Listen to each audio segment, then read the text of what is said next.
Let's go. Yeah. Here we go. Pass the scope. Pass the scope. When you need to amplify, share your stories on the fly. Call Past the Scope. EDU will bring it to you. Your event. We got you. Conference tips. We got you. Stories told. We got you. Around the globe. We got you 'cause we're Past the Scope. Hey, Past the Scope. Hey, Past the Scope. Hey, Past the Scope. EDU. Past the Scope. Hey, Past the Scope. Hey, Past the Scope. EDU coming to you live. Yeah, we are live. Past the Scope EDU in partnership with the Leading Equity Summit to bring you the Art of Advocacy. After the Bell edition of this wonderful 3-day conference, I am one of your co-hosts, Brian Romero Smith. I've got my partner in crime on the side. What's up, Val? Hey, Valerie Lewis here. What's going on, Brian? What's for dinner tonight? I just made some, what is that? What did I make? I can't even think right now. I made some roasted garlic potatoes along with some mixed vegetables with cauliflower and broccoli, along with, I made a pork roast as well. Oh, you're doing it big. Yeah. Oh, something I can do real quick and easy, for real. Oh, here he is, ladies and gentlemen, the one and only. The man of the hour. Sheldon Eakins. Yo, as much as I do with technology, I should be easy. Like, it should not be a thing for me to log on to StreamYard. So thank you for your patience. Appreciate y'all. You're right on time. Made your grand entrance. Yes. Well, okay. I'll take that one. Yeah. That was all part of the plan.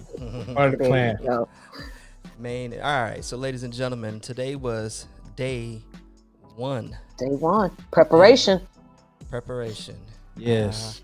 So what I hear is some pretty dope sessions took place today. I've got Carly already telling us that they were incredible. Thank you, Carly. Thank you. Did I capture it, Carly? It's incredible. Okay. Yeah, indeed. All right. So basically, that's what we're gonna do. Day one is dedicated to finding out what took place, throughout the day with the sessions that were released this morning. Give them the lowdown on how things were set up, Sheldon, and how things should go. For day one, basically, I don't have the count, but I want to say it's like 30, maybe 31 different sessions that are available. So at 5 a.m. my time, which was 7 a.m. Eastern time, there was an email that was sent out with the link and the lineup of all the different sessions that were available.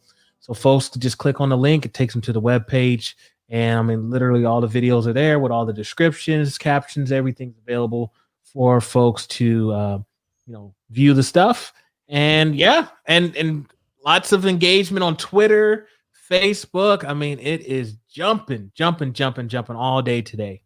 Nice. And it was easy as pie. Like literally when I got to work, that's what I did. Went to my email to look for the link. Says access here, clicked it, and true enough, like he said, in true fashion, everything's just stacked up from top to bottom, and you just go through the sessions. And pretty much the sessions were no more than about maybe 20 minutes, 30 at max, maybe, but then some were like 12 minutes. But the topics ranged. There were just a variety of things. So I love how it's set up. Very neat, clean, efficient. Just it was very well put together. Yeah, that was one of the key things for me. It was like, every session I told when I said submit your video between 10 and 30 minutes. And so there's a nice range because I recognize that folks got things to do. And sometimes you just like give me I just need the meat.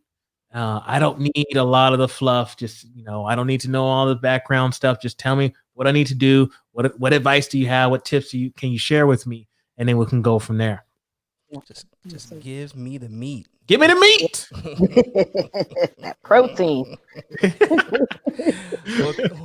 well, cool. This After the Bell session is really geared towards those who didn't necessarily get a chance to watch some of the sessions today, but are planning on watching them this evening. So we kind of want to, whet the appetite a little bit with what already took place to get them ready for the fire that they are about to experience. Is that fair? To Yeah. say?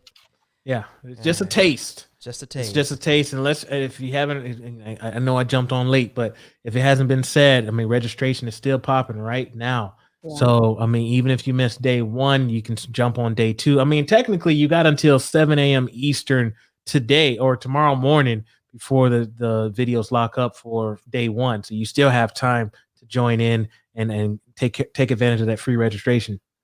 Absolutely. Yeah, let's go ahead and pop that up real quick. That's just going to the leadingequitycenter.com. Real simple web address. You want to, well, this is the way that I do it. What did I do? Now Get the the art of advocacy summit there, if it'll do. And there you can hit reserve my spot to get your registration going on. And we know that the conference for these 3 days are for free. But we may have a chance to give away some all access passes so you can have this in your back pocket for what's the length of time? Forever, for lifetime. Forever and ever. Forever, ever, forever, ever. Yeah, that's good because It's only giving us what, a year? He got a year, which is Yeah, plenty. I don't do the year long 6 month stuff. It's as long as I have that website, then it's you can have it now. If things happen to where I move on to something else, that's different. But I mean, it's there for lifetime. That's beautiful. Absolutely. Some more folks talking about the sessions. Jessica saying thank you for the wonderful sessions. Carly in there saying the hashtag was blowing up all day. Literally Nice. all day. Well, I'm anxious to hear more about it. I think we brought some friends along again today, right? Yeah. Always. That's how we do. Okay. We got There's some a awesome squad. sessions, and I'm like reaching out, like, can you please jump on this live session with me and share a little bit about the work that you're doing? So yeah, we got a good cast coming up for today's panel. All right, bet. So, ladies and gentlemen, here we go. Boop, boop, boop, boop. And I'm still going. Boop, boop. What's up, y'all? Just How y'all like doing? that. Hello. Hello, everyone. Give me the Brady Bunch wave. You can speak, y'all. What's up, dude? Well, let's go ahead and get some introductions going on, and we'll start right below me. That's Sabrina, and then what I want you to do is, introduce yourself, let folks know who you are and what you do, and then you pass it on to the next person, like we passed the scope. Okay, I could do that. My name is Sabrina Lindsay Law. I am the coordinator for equity and opportunity at Virginia Beach City Public Schools. I am so excited to be with you all. Dr. Eakins, thank you for sharing the space for us and creating the space for us. And I'm going to pass the mic off to Tanya. Hello, thank you. I'm Tanya Ward Singer, and I'm a professional learning leader. I work as an independent consultant and an author internationally, helping schools be effective with critical literacy, making learning collaborative, equitable conversations, and multilingual learners. It's an honor to be here. I'm going to pass the mic to Dr. BK next to me. Hi, everybody. This is Barbara Kennedy. I go by my initials BK, and I'm a multilingual educator and equity advocate. I live in Austin, Texas, and my area, I mostly focus on, of course, English learners through multilingual education, world language learners as well, with a focus on dual language. Great to be here tonight. Sound like someone's microwave going off. I thought somebody was backing up. All right, Dr. BK, you want to pass it off to the next person? Yes, that was our oven. Sorry about that. I gotta give it up. All right, Craig, how about you, Craig? All right. Hello, family. So I am Craig Martin. I am the executive director of a KA charter school here in Roxbury. I am also CEO and founder of the Brown Boys Network. So my work across, my 20-year span has been social emotional learning, DEI, transformational leadership, among some other things. So I'm super excited. Thank you, Dr. Sheldon Eakins, for just making this space and inviting me to be part of the conversation. So I'm super excited. Thank you. And I'm going to toss it to who I do not want, Dr. Gutierrez. I do not want to mess up your name, Berenice. Almost. I appreciate that. It's actually pronounced in the Spanish way, Berenice Gutierrez. Berenice. Thank you. I appreciate that. And I currently work as the Director of Educational Equity and Access for the Salt Lake City School District. But I also am an independent consultant working with different organizations across the country to address how they can create equitable spaces. And so with that, I also, looking at your name, don't want to mess it up. And I'm not wearing my glasses, so my eyesight's not the best. Is it Farnaz? It's pretty close, yes. It's Farnaz. Hi, I'm Farnaz Mobasher Kaufman. I am the Director of Global Educational Initiatives for all of iLead schools. We're a charter school network based in California.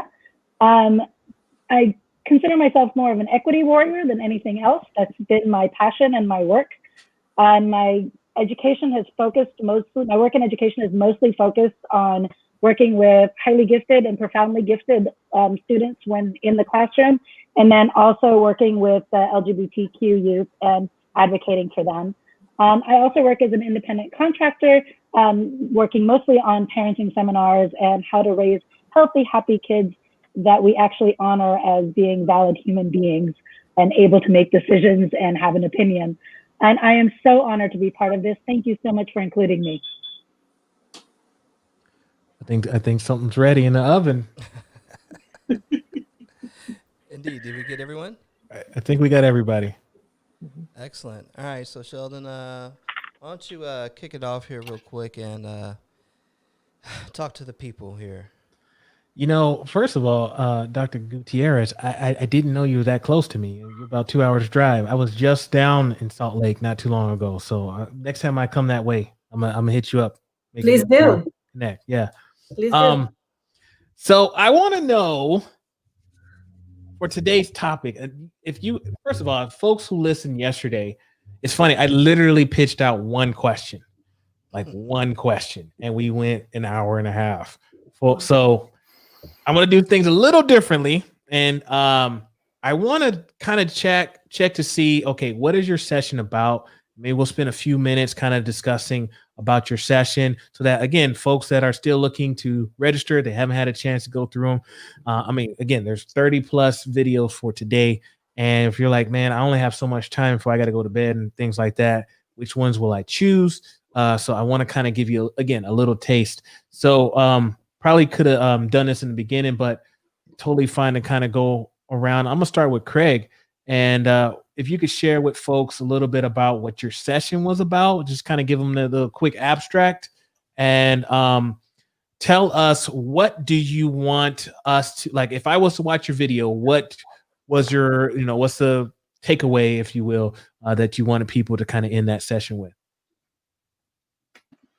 All right. So my session today, creating brave equity spaces. So I focused on just no matter where you are, whether or not you are a new leader, you're a new educator, you are district leader, you're rural, you're urban, doesn't matter the type of school community you serve and lead. Everyone has the ability to create brave, equitable spaces. So what I wanted people to take away is I share some tools and resources so you can self-assess where you are as an organization or as an entity. And then you have the ability to say, hey, Craig, let me see if I can leverage some of those tools so that I actually can do the great work that I know our community needs.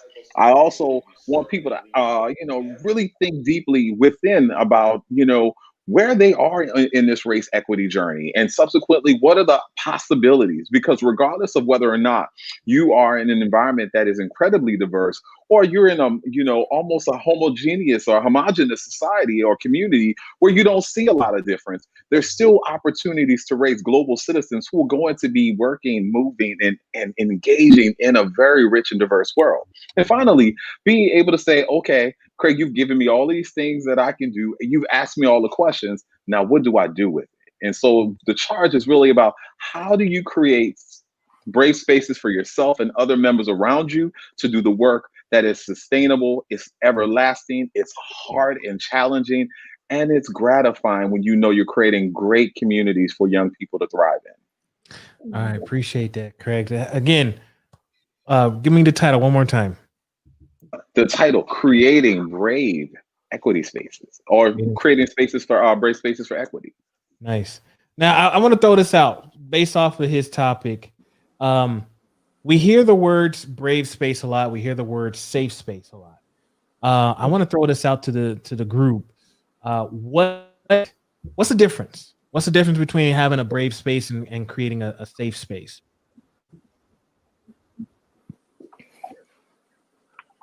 I can tackle that. I think you have to have a safe space before it can be a brave space. And I think they go kind of hand in hand for me. A safe space is a space where everyone feels honored and included and safe enough to be themselves.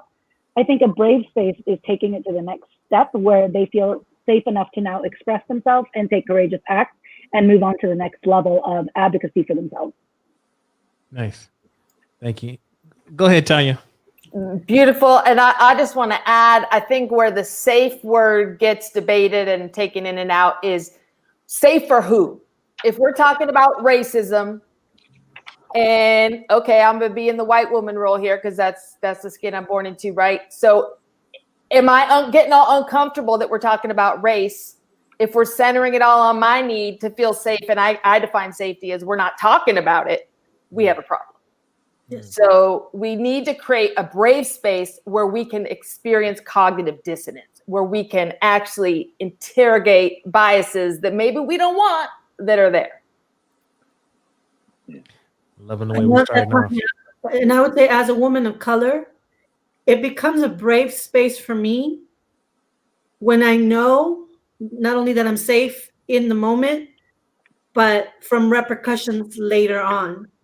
There's things that I say as a woman of color in the room that come with consequences. But if Tanya says it, we got to praise her.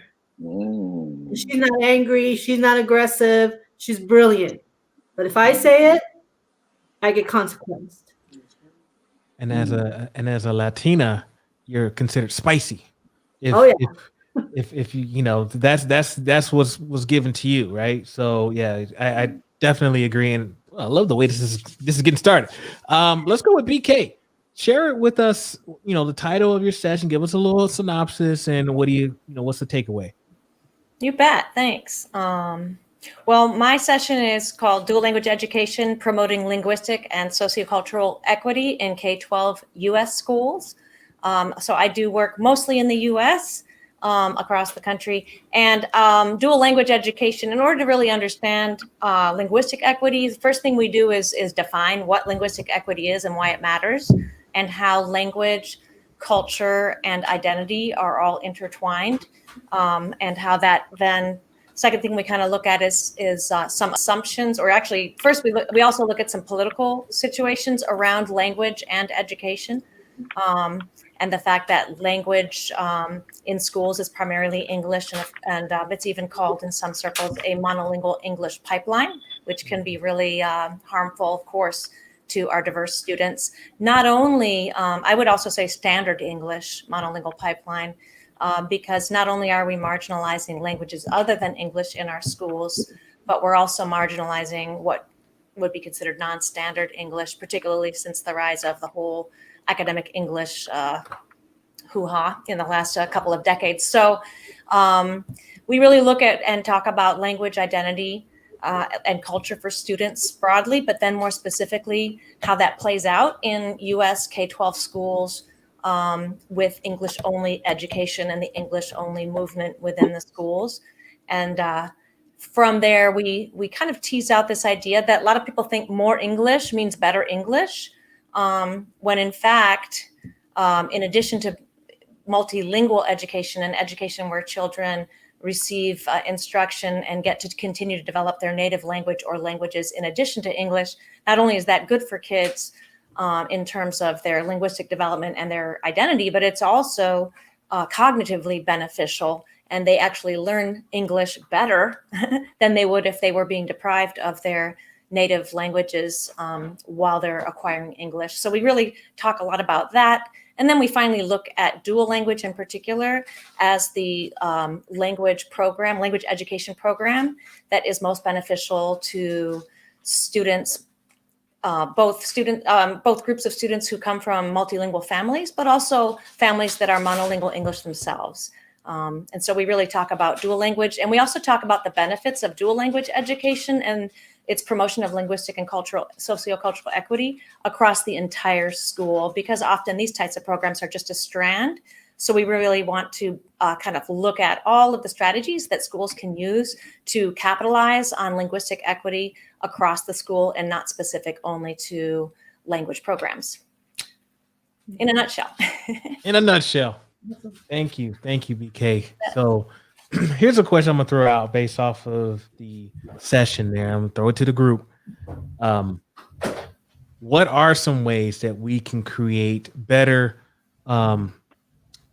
equity when it comes to languages that are represented within our schools? You know, sometimes we do default, I believe, to Spanish, and I mean, some of our schools do have multiple languages that are represented. What are some strategies that are out there that we could utilize to, again, create more of a welcoming environment, inclusive environment when it comes to language at our schools? I think we need to flip it on its head. I was the principal of a dual immersion school, and it was Spanish because that was the predominant second language. But what I did is I started hosting meetings in Spanish and having my monolingual English-speaking parents be the ones that had to have the translator. So they were the ones that had the headset. They were the ones that were experiencing what our non-English speaking or limited English speaking families usually experience, and they didn't like it. They were not comfortable with that. But it's decentering whiteness and decentering this notion that English is power. I think it's a good beginning. Yeah, maybe I could piggyback on that the we call it elevating the non-English languages. Clearly, like everything else in issues of equity, we need to elevate the marginalized, in this case, languages. So elevating the way that Berenice mentioned. And I wanted to say that a couple of years ago, I went to a big conference here in the Austin area at the Texas State University. And what was cool there was not only in schools can you flip the way that Berenice mentioned, but at that conference, the sessions were held in languages other than English. Mm-hmm. And then all of the participants at the conference needed to use the headsets for the interpreted versions. And so that was a diversity and equity inclusion conference, but I heard many of the participants say that they had never experienced that before. So just throwing that out there, that we can do what we can do in schools, we can do out in the rest of our community as well. Yeah. Anybody else want to add before we move on?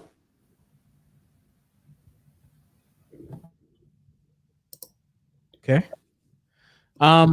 Let's jump over to Tanya. Good friend Tanya, I'm glad you joined us today.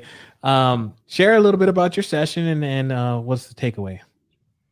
So I focus on moving from silos to synergy, and it is a call for co-leadership for equitable schools. And my focus here is really on leading professional learning for general education core teachers.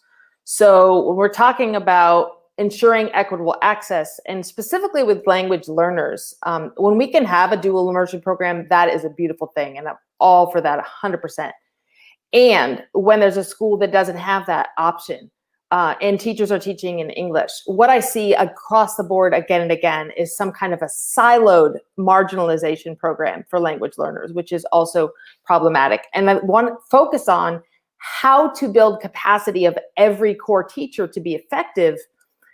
Moving professional learning needs to happen in core classrooms.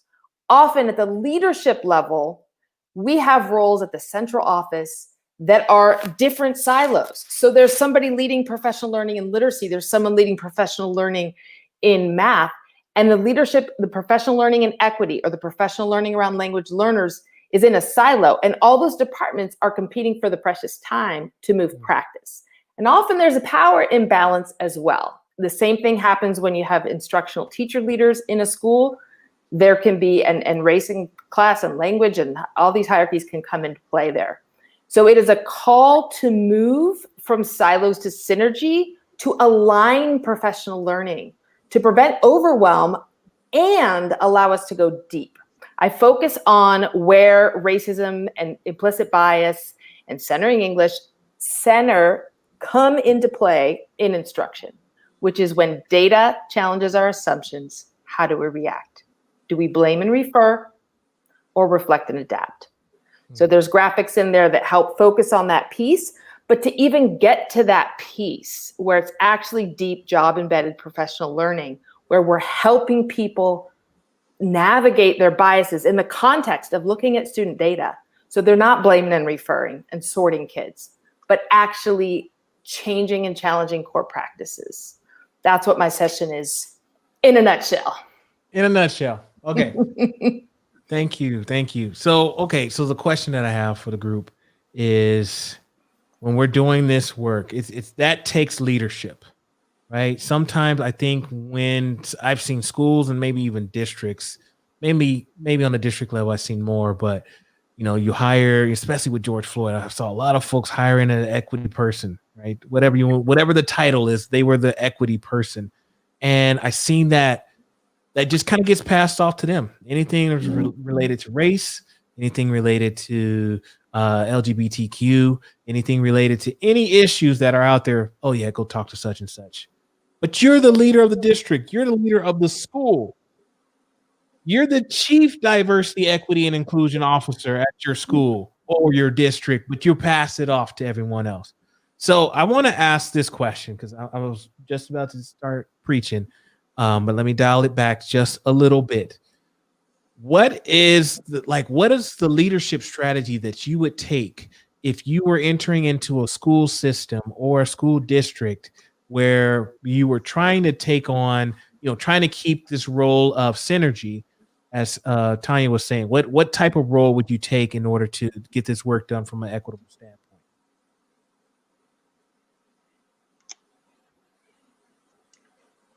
I'll go ahead and try to jump in. There's so much, right? Because you need champions who are walking alongside you. So you need to have people who are willing to, even be uncomfortable. Like, I really don't know what we're going to do. That's all right. Get on the bus.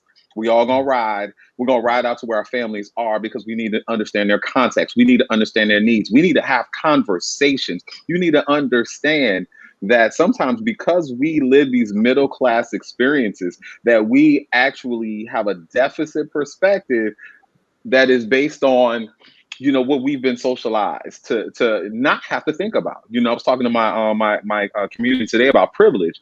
Some of our families some of our kids are working jobs so they can support the family. So some of our kids as early as 14, 15 are actually working in barbershops and working at grocery stores because they're trying to supplement the gap that exists right now with some of our families. We're thinking about transportation. You're thinking about safety, emotional safety and physical safety. Right now, some of our families are dealing with evictions that are coming down and coming through because they have just tried to hold on to the few dollars they do have so that they could actually get all the way to this moment. With the evictions actually hitting our families harder than any other families that are being served, how are we as school communities standing with our community agencies, our state agencies, to make sure that we're standing in the gap for our families when they need them? And I mean, the list could go on from social emotional learning and student engagement and a host of other things that I'm sure that my colleagues here will talk about. But sometimes that synergy is, do we all have the same mindset that we're going to do everything we can to ensure that our kids are not impacted by the gaps that are created in these societies that we live in? Mm.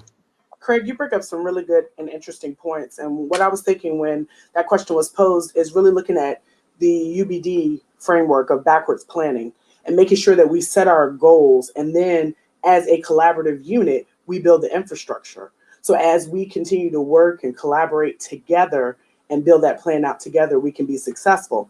So as I was thinking about Tanya's session, it really brought me back to when I was a school improvement specialist, and we had this group called the Instructional Squad. And this squad consisted of the school improvement specialist, the literacy coach, the math specialist, the library media, ITS, the instructional technology specialist.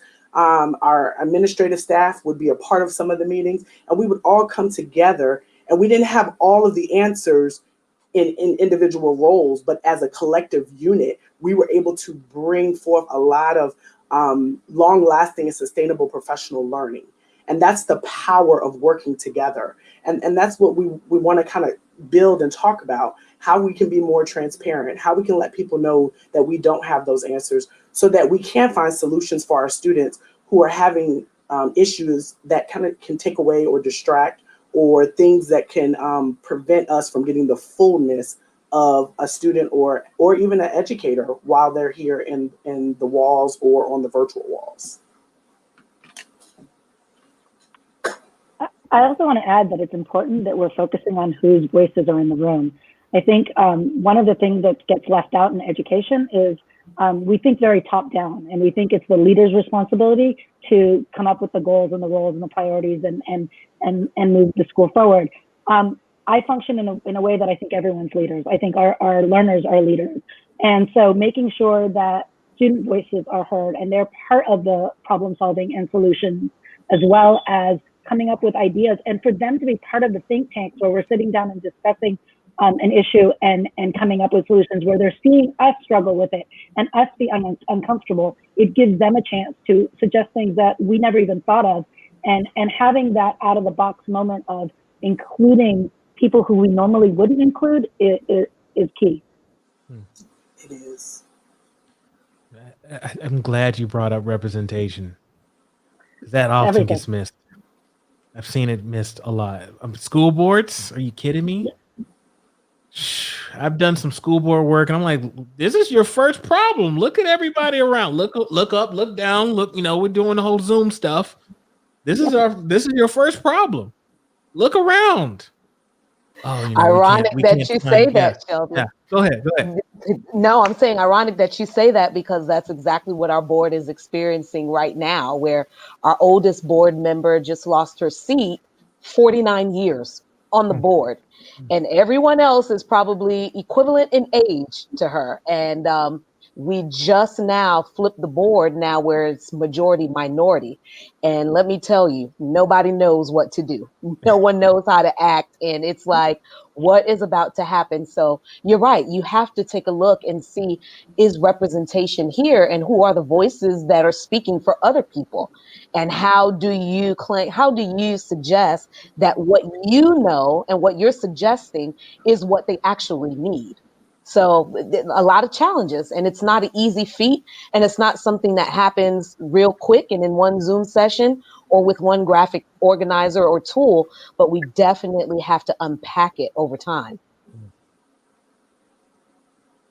All right. Sheldon, you brought up about equity. Yeah. A lot of the schools that are hiring equity officers or DEIs or anything. And the ones that I've seen have been successful are ones that create a task force that includes students in it. It includes parents. It includes all school staff, not just the teachers in the classroom and the administrators. There has to be representation from all stakeholders in order for this to move forward. And some funding. Same. We all want that. Not like a broke DEI. So anyway, let's jump back in. So Dr. Berenicia, did I say it right? Close, Berenice. Berenice. Yeah. Okay. Why don't you share with us about your group, your session?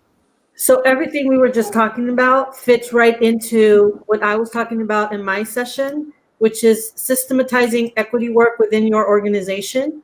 So, this is the third year that I've been in my role, but there wasn't as much interest in what I was doing until May of 2020.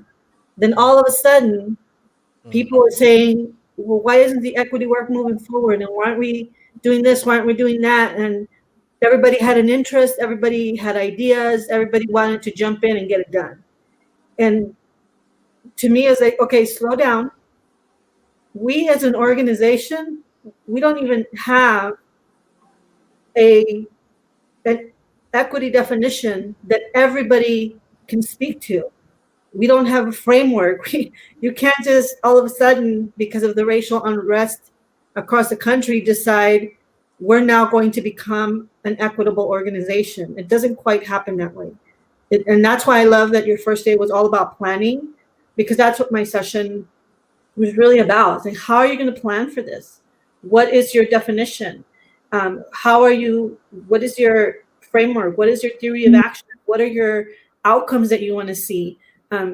Because this is not something that's going to happen over a summer. It's not going to happen because you happen to get really super inspired by that webinar with Bettina Love and Goldie Mohammed and Dee Simmons. I loved it. I was inspired. But that's not going to make equity happen. You have to be intentional. You have to be strategic. You have to make sure that it's embedded in every aspect of the organization. And most importantly, I really make this point in my session, the chief officer of the organization has to be invested in the work. Because if the chief officer and the board are not fully invested in the work, it's going to be really hard for the work to take root and for it to move forward. So I laid out a really kind of skeleton plan that should be built as organizations move forward and say we're equitable. Like, what does that really look like? How is that systematized? How does that show up with nutrition services and transportation and facilities and maintenance and the classroom? So that's the whole conversation we were having right before you called on me. That's really what's in the session. That's what's in the session. All right. Thank you. Thank you so much. So, okay. Throwing it out. Question that I have is, because I do a training on, do Black Lives Really Matter? And it's basically, okay, George Floyd, and things die down. I mean, it's what, January? We're talking about politics now. We're talking about presidential election. The media has shifted gears. So I guess my question that I want to throw out to the group is, how do we keep the momentum, right? How do we keep the media from dictating what our focus is on? Okay, if we say, you know what, we're going to create this equity plan and these are the areas that we're going to address, how do we keep that spark, keep it from being just a spark and continue on with the momentum? What is your take on keeping things going? One way you keep it with the momentum is to make sure that you start to embed the work into instruction. So as you begin to embed it into instruction, you are able to have sustainable outcomes. So working with professional learning communities, working with the leadership team, working with teachers, working with pre-service teachers, working with all types of people that have that lens and desire to work with education. So as we begin to infuse equitable practice, culturally responsive practices, SEL, all those things into the actual curriculum and strategies, that's where we're going to see the sustainable change. And I think we also need to keep calling it out because stamina kind of wears off after a while. But like for someone like me, I don't have it in me to give up, right? And I'm going to keep fighting day to day. So actually, on that day that the Capitol was invaded, we had a meeting about equitable hiring practices in my organization. And the person leading the meeting said, I don't think we should talk about what's happening at the Capitol. And I was like, whoa, time out. We absolutely have to talk about what's happening at the Capitol because that is tied to equitable hiring practices in predominantly white Utah. If I'm a person of color, seeing white rage and white supremacy on full display, why would I want to come to white Republican Utah? The two of them are connected. So I know people probably felt I was derailing the meeting. I was like, nah, we ain't gonna ignore it. We ain't gonna sweep it under the rug because it's part of the work. Yeah. Go ahead, Brian. No, I was saying that I'm sitting here in the back trying to produce this show, and I was like, dang, I should have had everybody showing at that time because everybody's face was like, what? Yeah. Go ahead, Craig. You got it. No, what I think about is, this is not a buzzword. It is not a moment. It is not a fad. This should be part of your DNA of any organization that you serve, lead, and, it starts from the head. So if who you hire, part of their compensation, part of the policy work, part of the programming work is at every level that you make a decision, there must be an equity frame. You must have a yearly equity audit. You should build capacity, invest. You have to invest, right, in what you are promising. So it's not like, oh, you all need to be more diverse or inclusive. But you also have to say, we're going to formally invest over multiple years to get deeper with this work so that it is sustainable. It is in the training. It is in all of the resources and community partnerships that you're having. It's in having a social justice experience where everyone who's coming along understands that we're going to examine privilege. We're going to have conversations around all kinds of things that are part of our growth. We're going to bring in experts. And if you don't have the money to do it, here's some people right here. Follow them on Twitter. Follow us on Facebook. Read some articles. Get yourself entrenched. You don't have to be in a silo unless you want to be. And we're looking for a superintendent. You want to come lead the district? We should have a conversation. And it looks like Cheryl Ellis Wright was also asking in the chat, and this goes to anybody on the panel, are there any suggestions that you guys would like to share with instructors of pre-service teachers? I could share a couple of things. In addition to, I know there was a session that talked about pre-service teachers today. I don't think that the presenter is here on this panel, but I did listen in on that session. So if that's an area of interest, make sure that you check that out. In the area of, particularly to multilingual instruction, or at least to English learner instruction, I don't even like the word English learner, but nonetheless, one of the big challenges, well, there's many challenges, but one of them is that university professors, which do prepare most of our teachers, are mostly monolingual English speakers. Or even if they are multilingual, they may not have the opportunity or the platform in their university setting to actually instruct in languages other than English. So that's a really important piece on the educator preparation. And just from a purely linguistic standpoint is having the capacity to train teachers so that they can retain and develop and use their languages, multiple languages in a variety of contexts that are respected as professional and not as some type of a, leftover from, their immigration or whatever. So that's one area I just thought I'd point out that's very specific, but that's very structural too. Like you just look at the syllabi and see, who the professors are and what they're teaching. The other thing I would say is that most of the areas for equity, most of those, have been traditionally taught by specialists. And that's a huge area of concern because if they're special, as long as we have these specialists, that gives these people, the professionals that these kids can get pushed off to, whether it's special education, ESL, behavior, whatever all those things are. So really making sure that all of these skills are brought in away from just specialists and into what every educator needs to know and be able to do. Anybody else want to jump on? I got thoughts.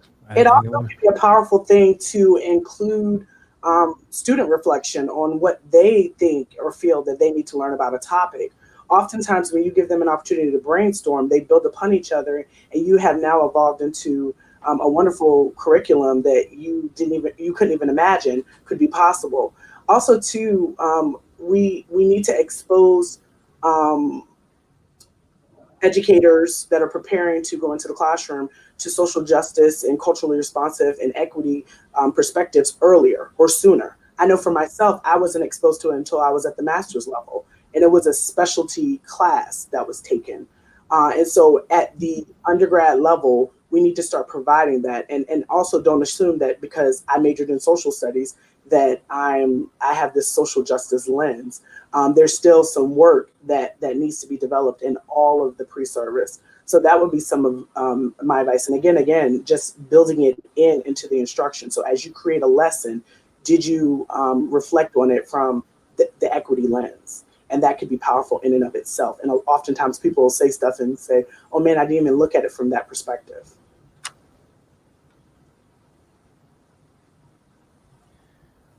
Okay. I had like 10 ideas, but I'm like, I can't say all of them right now. So I'll just leave it with, man, that's a lot. I even took some notes, but I would just say, advocacy is a big one for me. It's just teaching our next level of teachers that are going out into the field. I have a few ideas. Advocacy, and I would say advocacy and saviorism. Those are the two that I would address as a pre-service educator, faculty, things like that. Don't go into those communities thinking that you're better than folks or you're going to save them, as if they're just waiting on you to come on your white horse and just scoop them up and take them out of their misery. Please don't come in there with that. Or again, the idea of teaching our next level of teachers how to speak up and how to be advocates in the work that they're doing. Sometimes teachers will come in as a first-year teacher and they're thinking they're brand new, they don't have any clout, and who am I? I'm just this, brand new teacher, barely certified. I can't speak up. I don't want to ruffle any feathers. I'm trying to earn tenure, whatever it is, and just teaching them strategies on how to handle certain situations when it comes to inequities that are being addressed in our schools. We have a lot of veteran teachers. We have a lot of folks that are set in their ways. And how do I address someone like that who's maybe my mentor, teacher mentor, whatever, under my wing kind of thing? And what do I do to support them? And I think we can teach our pre-service teachers that information at the higher ed level. Let's move on to Sabrina. Dr. Sabrina, if you don't mind, share with us your session and, again, what are the takeaways? Well, definitely, if you have Sabrina, did he catch you off guard? She was like that student that the teacher called on. She's like, oh, that's my name. She did look ready, but it's all good. I'm good.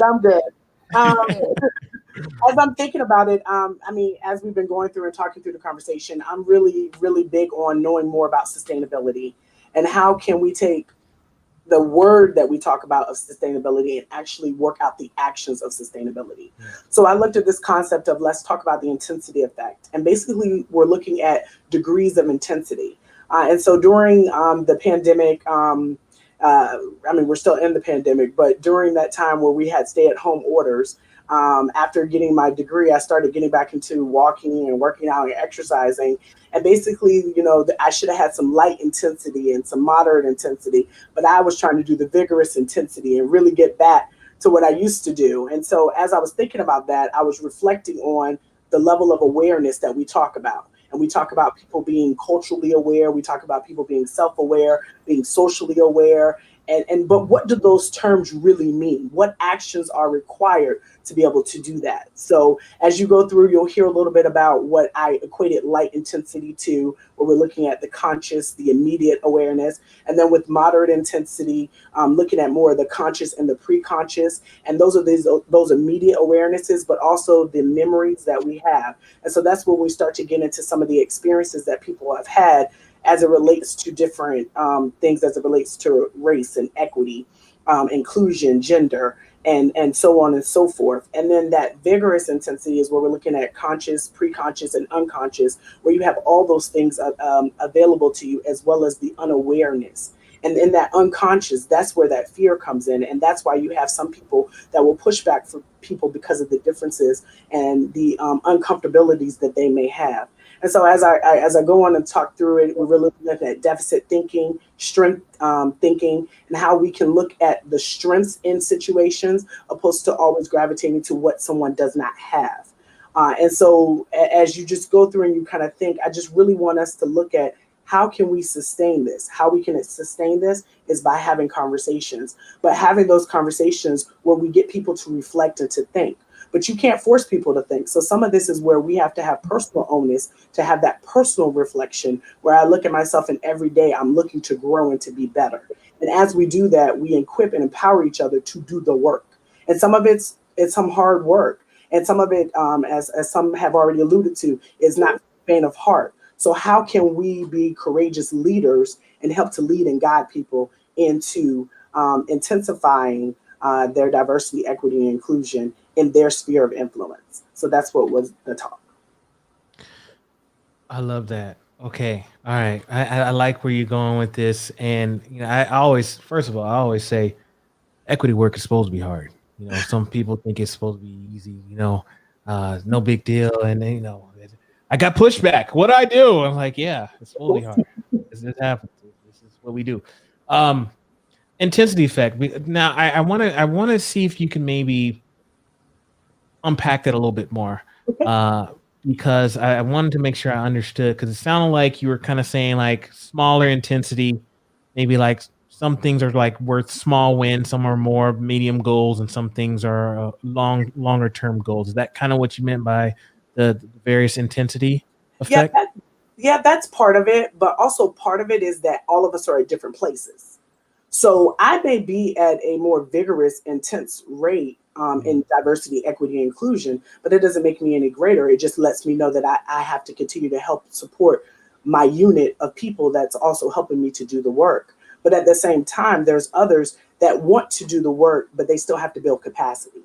And so instead of saying, oh, we had one, someone brought it up already, we had one workshop, we had one performance, and I read one book, and I'm ready to go, and I can do all these things.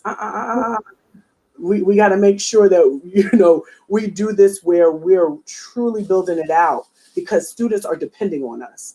Parents are depending on us. Teachers are depending on us. Professional learning communities are depending on us. And so a lot of people keep saying, oh, well, I rolled that out 2 years ago. We did a professional learning on that several weeks ago. Go back and watch the video. But some people we need a refresher, and then we need to know how to personally build that out. And so that's the intensity effect. The intensity effect is that we're all at different levels, but we all got to keep growing. We all got to keep going. Okay. All right. I like that. Thank you for expanding upon that. I'm gonna throw this one out. It's a look. I'm sorry, you had something? But what you said works too, because there are degrees. Okay. So that's a nice barometer, and we could take it a step further. That's a nice barometer for a team to look at. Where are we as it relates to DEI? Okay. Now this question I'm gonna throw out to the group is a little off topic, but it's kind of related in a sense, just a little bit. Just follow me. I'm gonna throw this out there. When it comes to PDs, professional development, and especially, just follow me, okay? When it comes to professional development that's DEI related, right? Diversity, equity, and inclusion type of related, should it be mandatory or should it be optional when it comes to the staff of the district or the school? I'm throwing that out there.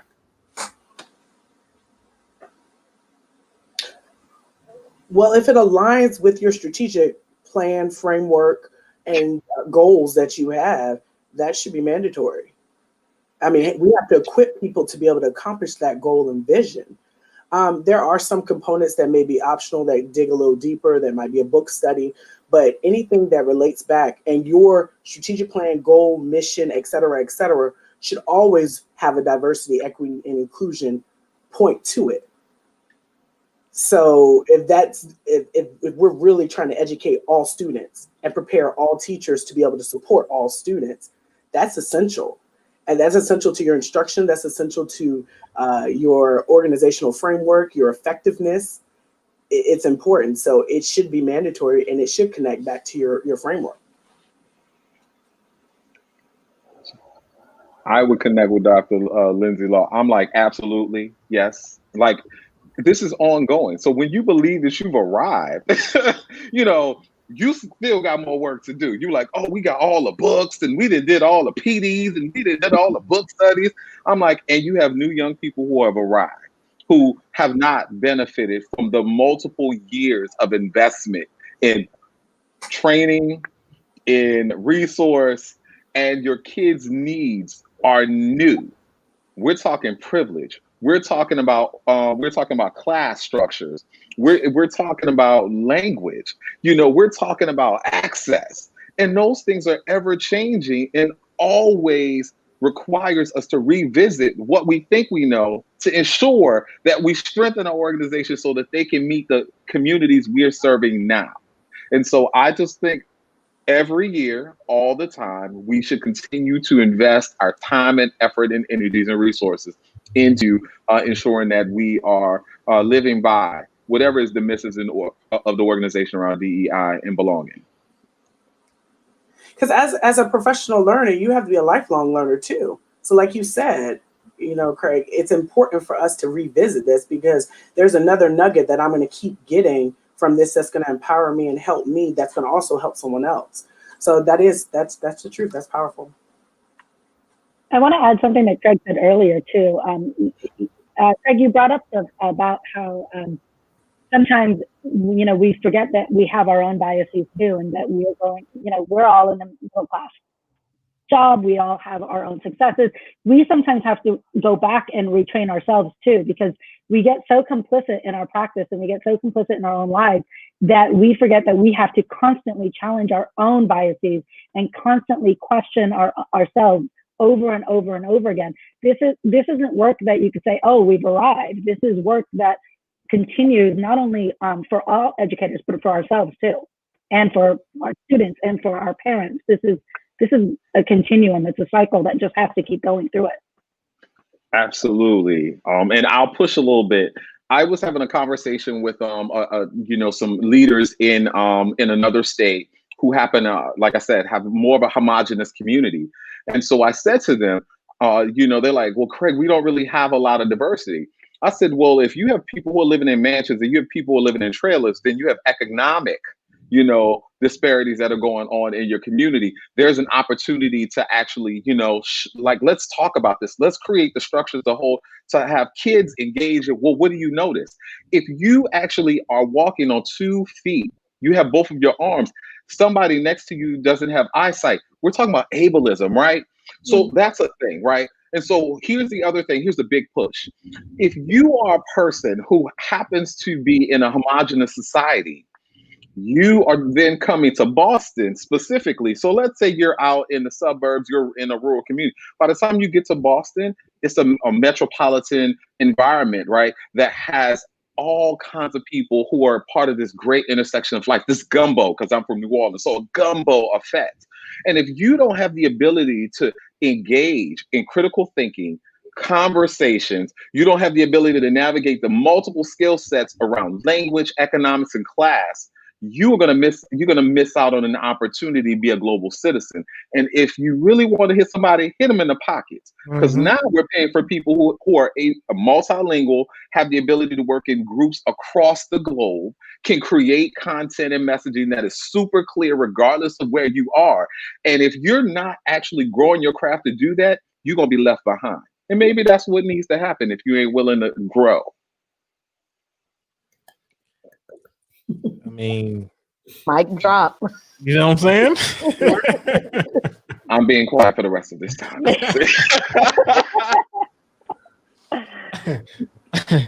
Okay, all right. Is it Farnaz? I want to make sure I pronounce it. Okay. Thank you. Why don't you share with us about your session? So as I said, my focus has been LGBTQ rights in education. And so my session focused on awareness, allyship, and advocacy, because I think in order to move into advocacy, you have to start with the awareness. There has to be an education piece that starts first. So it's about learning the vocabulary of the LGBT community. It's about understanding the importance of pronouns. It's about understanding the spectrums, the gender spectrum, the sexuality spectrum, understanding where people are coming from first, and then we can move into allyship, which is actually partnering before even moving towards advocacy. There is so much more work to be done in this area. And so I also really strongly feel that anytime I go to a session, I need a takeaway that I could put into action right away. And so for me, a big part of my session is also giving tools that you can use tomorrow, tools that you can put into practice right away. So it's not having to wait for all of it, but starting that education and then being able to implement the tools right away. Can you give us one of those tools? Pronouns. Pronouns are the biggest one. Including your pronouns in your Zoom name, on your email, on every, Canva now allows you to have your pronouns on it as part of your name. So making sure your pronouns are there, especially for cisgender people to include their pronouns, makes a big difference in the LGBTQ community. It shows that you understand and that you understand how important it is to them. I also went one step further, and I put it in my presentation too. A colleague shared with me something. A one-sheeter that I can attach as a link to my email, so that it says, why are pronouns important? So if someone else gets my email and sees my pronoun, it's not just a matter of it being there. I've now taken the next step to educate them if they want to click on it and learn more about it. I've seen that in emails. Her name fails me right now. Oh my gosh, she'll I hope she's not watching. But they're out in Colorado. I got emails from her, and Ariane, that's her name. Okay, sorry. But she's out in Colorado, and she had on her signature, she had the pronoun, and it had the little clickable Google Doc that came up that said why pronouns are important or something like that. And I was like, oh, that's what's up. So I think that's important. So here, and I will be honest, I didn't do a good job on the summit with that. I actually had someone sent me an email today on day one. They were like, what kind of sessions can I expect to see with LGBTQ plus areas? And then they asked, what would have been helpful with the emails that I got each day was to see pronouns for the list of folks there. I was like, I didn't even think about doing that. And I'm like, you know what? That's something I'll have to consider for next year, because even on the document that folks utilize to submit their videos, there's not a question there. And that's something I need to do better on myself. So the question I want to ask is, I mean, it kind of goes without saying, but I want to kind of get your take on this answer. Why is it like why should we start with pronouns, or why is it so important that we make sure that we're addressing the right pronouns? For me, pronouns is how a person identifies. It's who I am. So as a person, I have two things that belong to me and only me. One is my name, and the other is my pronoun. Those define who I am. My name shows my ethnicity. It shows what's important to me. If I decide to abbreviate it, it shows titles, etc. My pronouns also then express how I want others to address me. So having the pronouns is a big part of it, especially with the trans community, and non-binary even more so than anyone else, because getting used to the they, them pronoun is very difficult for people. So knowing the right pronouns to use shows that you actually respect the person and understand that that is who they are and that's how they're identifying. I've also seen the next practice, if you want to really elevate the game, is that you not only have your name and your pronouns, but whose land you're on. So actually acknowledging the tribal land that you're on is the next step in really truly going to that level further. Wow. I'll say I definitely appreciate, as a high school administrator, this particular session, because we see so many students at this stage that are transitioning, and their families are trying to figure it out. Some that are very supportive and acknowledging of it, and then some that don't want anything to do with it. And then so as a school team, just us as building leaders and teachers, just trying to respect, what the students are wanting. You look at them. And so one thing that I got from your session was the genderbread person, which I've never heard of or seen, in the 5 gender expressions. And it really had me just think about, how someone is born and what we immediately see, but then how they internalize who they are on the inside is a whole nother layer. And so being able to acknowledge that appropriately, it's totally mind-blowing and a lot to certainly unpack. Because society has built these norms that we have, and we're just so accustomed to them. And now, our students are pushing us to different levels to address them how they want to be addressed. And regardless of what our beliefs, we have to do that. And I think the key to it is understanding it's a spectrum, that gender is a spectrum, that sexuality is a spectrum. It isn't a binary system of male, female, or cis, etc. It's not. We have to let go of those binary words and the things that tie us into it, and understand that every person is somewhere on that spectrum. Even people who think that they are not, when you start exploring it and exploring gender expression, looking at who you're attracted to, who you're not attracted to, etc., we all will, if we look at it as a spectrum, we'll find that many of us are not solid one or the other. We're somewhere along that spectrum on all the different categories. And so allowing our kids to understand that, it makes a big deal for them, because now they feel heard and valued, and they know that the feelings that they have and the thoughts that they're having aren't abnormal. It's that they are actually realizing that they're somewhere else on that spectrum than right at one end or the other. Yeah. I would go ahead and add that I think some of the complexity to the conversation is when you have the cultural influences of religion and faith, and how families feel like they show up, and you talk about cultural appropriations, and so families have not had those conversations. My family has not necessarily always talked about the white elephants in the spaces of whether or not you are cisgender, whether or not you are part of the LGBTQIA. I know, like, the pandemonium that goes in one's mind when they see them and them and they. They're like, baby, what is that? Like, what's going on, baby? What's happening? And so what I'm saying, as someone who is part of the community and also understanding, trying to understand himself and subsequently other people as they also have the experiences, we're not making room for an opportunity to receive all of who we are in our humanity. And so sometimes, even though it's sometimes frowned on, to look at the intersections, the interplay, and being able to lift that up, because that's sometimes the only place that people can have conversations. And some of us are afraid to have conversations around sexuality and orientation because it's been taboo in your community, and you're really pressing up against the faith-based communities and just the cultural work that happens there. So I can imagine, the complexities for educators who are trying to figure out, well, can I talk about this? Can I not? When a student tells me that he's 5 and he's going to be a princess, and, he wants to be called, she, and you're like, you're 5. What do you know about sexuality? And do you read tales that have these varying orientations of people across the spectrum, because you want to be inclusive, but you're also like, am I influencing this kid or other kids because I'm opening up this gambit? And so that then asks you about your own personal core values that I know I'm challenged by.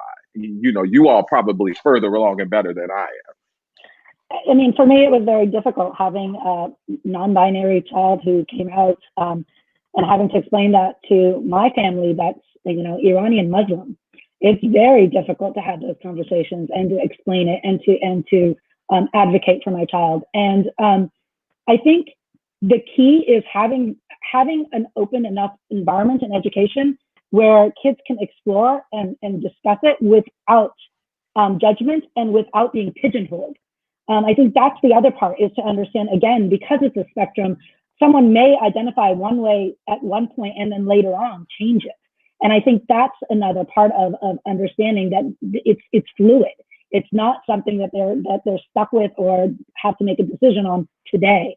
A resource that I put in my session is Gender Nation, and they are committed to getting LGBTQ+ books in libraries and classrooms, and they do it for free. So they are an incredible organization to partner with to get books in the classrooms, especially at kindergarten, first grade, and second grade level. I wanted to add that we have kind of piggybacking on what Craig said earlier. I mean, you still have a lot of folks, because of their religious beliefs and their quote unquote morals, that will refuse to call a student by their gender pronoun, preferred pronoun. And that's a microaggression. So it's very important that we don't think about necessarily what we feel most comfortable with. It's about our kids, right? And what our kids feel comfortable with.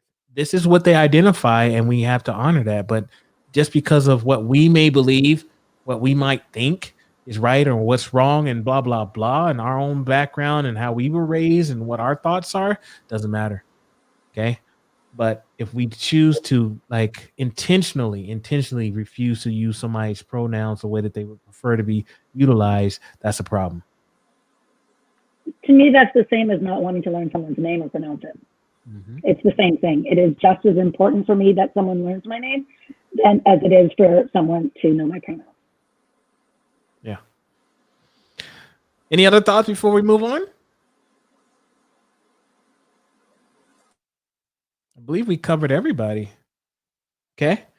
Well, let's start wrapping things up then. And then after that, we'll give you kind of, if you have something that you want to shout out, or one last final quick thing that you want to add towards the end, we can do that. But I want to provide an opportunity for our listeners out there who hung with us for this time to win some free passes. Is that okay with Brian and Valerie? Is that okay for me to do that? Okay. Absolutely. Did you deliver those 3 from yesterday? I did identify the 3. Let me tell you. I guess it's a good problem to have. And free stuff. I still had to go to school today. I had to work today. So it's crazy the amount of emails and social. So I have my 3 identified. I need to get them set up with their passes. So I don't want to give myself too much work. So I want to go ahead and knock that out as soon as possible. I want to give some folks an opportunity to win some passes as well. So we're going to give out 3. Is it okay if we do the same thing like we did yesterday? Hashtag Leading Equity Summit.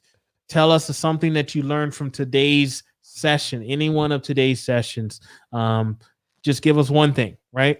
You got something, Brian? No, I was saying one thing, and let's be clear. Are we asking them to comment now or later on social media?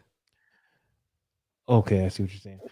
Later on. So give me, let's do after this goes live. So after the broadcast ends, give me one thing that you learned. Please don't give me some fluffy, I learned to do better as an educator. Like, give me some real stuff, give me some legit stuff. Don't give me the whole I need to do better. Like, no. What did you actually learn? What did you pick up? Hashtag Leading Equity Summit. Nice.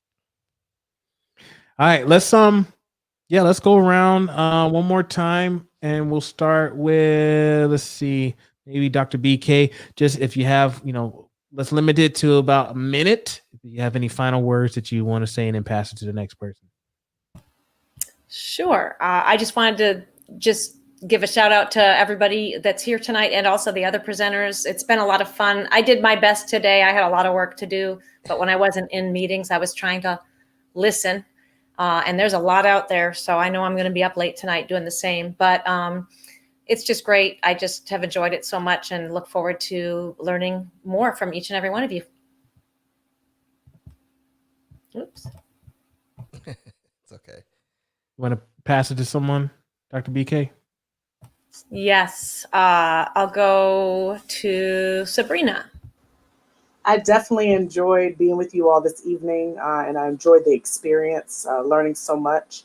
I just would say that the biggest thing that keeps at my forefront, which I know we all talk about, is student-centeredness, and really making sure that we're looking and thinking and reflecting and asking them questions and what we can do best to support them. Because like we've alluded to and talked about earlier today, this is their experience, and we're just on the journey with them. And so we just want to learn to co-create with them and co-facilitate with them. So that's what I'm thinking about. And I'm going to pass the mic on to Craig. All right. Well, thank you. I too am just honored to be in this space with you all. Our hearts are connected to the right work. We may be in different places and spaces in our lives, but we all are championing, the best outcomes for our kids, our families, our communities. And so I think about Maya Angelou. I love her so much. She, when I think about this, I think about what she says: love recognizes no barriers, It jumps hurdles, leaps fences, penetrates walls to arrive at its destination full of hope. In this work, because it's continuous, I realize, you know, I am only as good as the, you know, my intentions, and as I try to show up every day.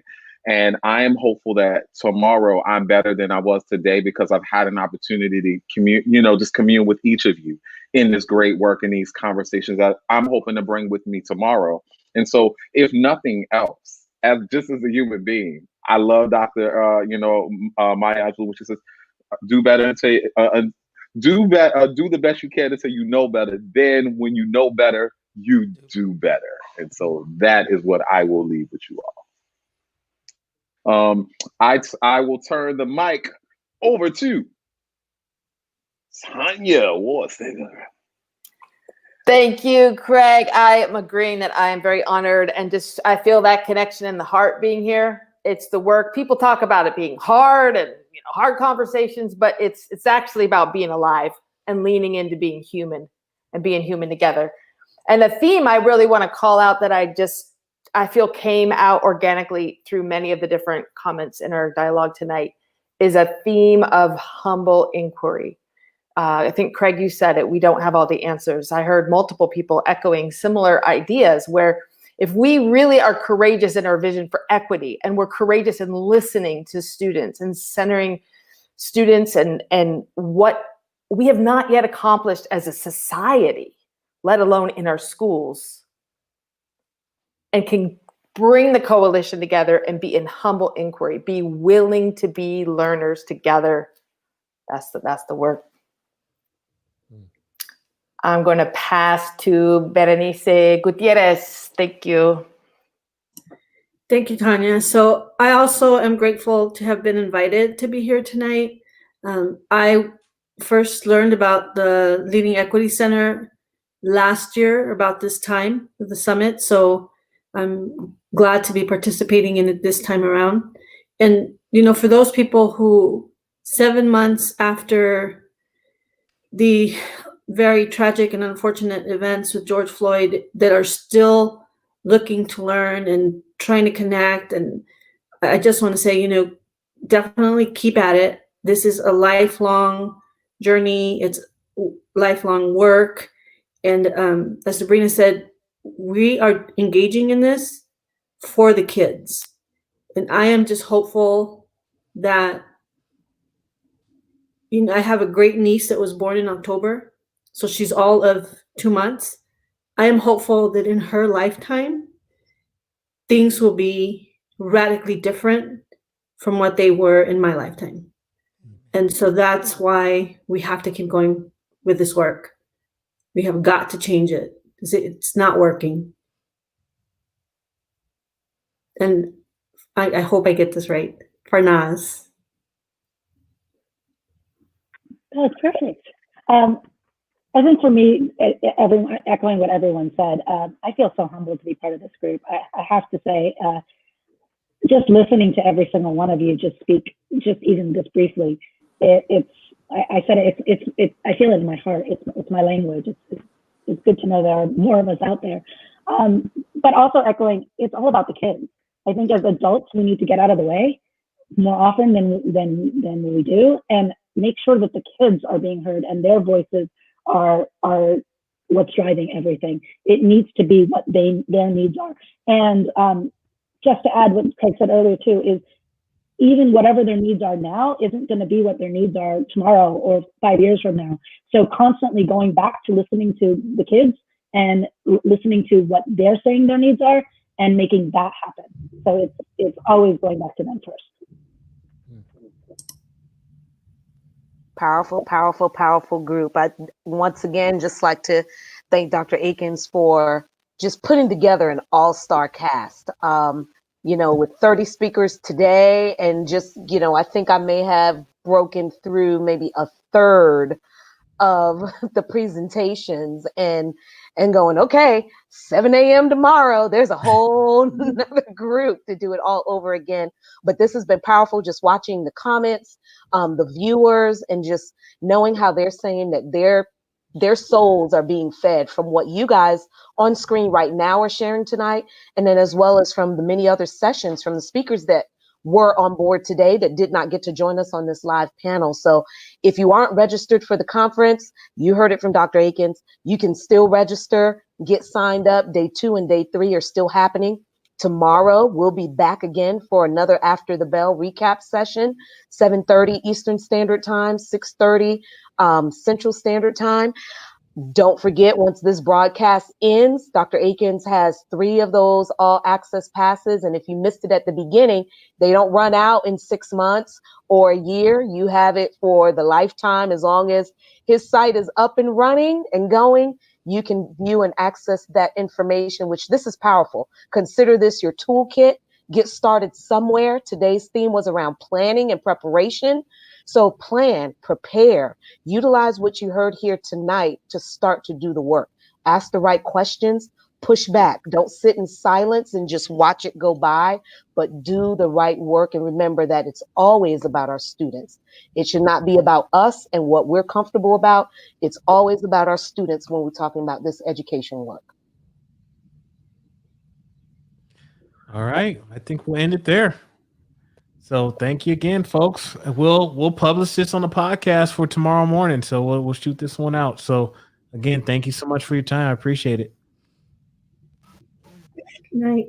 Thank you, everyone. Thank you. I'm sorry. I got to sign us off, Thank though. you. Ladies and gentlemen, for those that did join us tonight, we'll be back tomorrow at the same time on all of those stations. And I do apologize. I was trying to make sure the network was up on all of those stations, so forgive my silence for this evening. But we'll be back once again. And is there a timeline on the contest for today, Sheldon? Let's do within the next hour. All right, in the next hour. So after I grab Don't give me no fluff, man. No, I don't want no fluff. Like, give me some real. I want to get a free pad. Like, don't put that in your stuff. Like, just send me something that you learned, please. If they send you fluff, Sheldon, just send them back some critical feedback as a There good you go. educator would. And ask them to resubmit. Yeah, you're right. You're right. I should stop. Yeah, but yeah, please send me some quality, meaningful comments, please. Thank you. All right, ladies and gentlemen, this has been Pastascova EDU in our partnership with the Leading Equity Summit. Center, bringing you the Art of Advocacy 3-day summit. We love you. We thank you. See you tomorrow night, and make sure you actually learn something. Peace.